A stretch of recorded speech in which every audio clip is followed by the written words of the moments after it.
Okay, may hapon sa tanan or may adlaw sa tanan.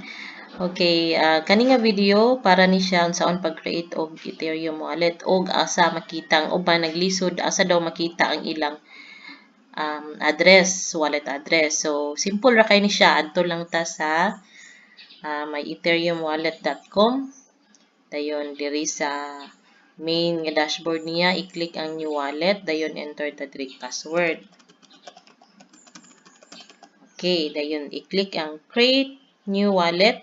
Then i-download ang keystore file. Mao ni siya ang atong encrypted nga kanang key nga murag kung sa ATM pa mo ni ang atong PIN. Basin asa ta mo adto mo login.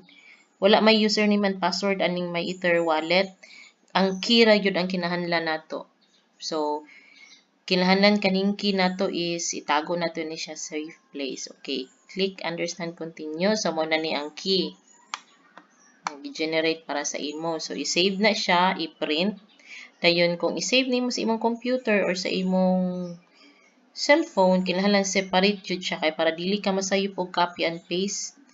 Ma-send nimo sa uban kay kung makabalo ang uban ani, daghan kaayo baya mga scammer, daghan magbinuang sa internet. So ma-access nila imong wallet na hurot tanan imong hinaguan. Okay. Dayon, click dayon ning save your address. Then adto dayon ta sa send ether and tokens.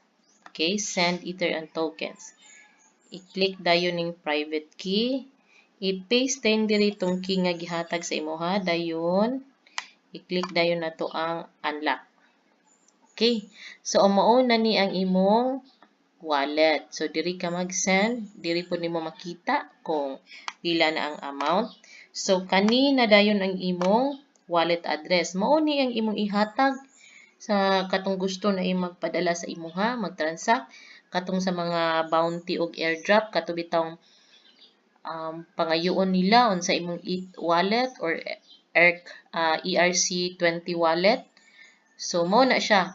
Mao ni siya kaning naa sa kilid. So i-separate nimo ni siya save sa imong key ha kay para parihar ba sila alphanumeric masayo po niya kag kopya. So kani siya mo ang imong public account address.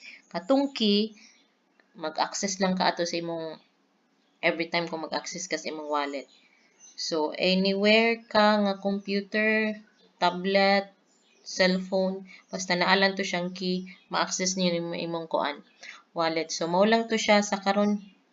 Ang next nato is ang discuss ko other social media unsaon pag-activate and i-click lang ang link below sa mga other infos aside sa kaning video. So any comment suggestion please comment below and subscribe.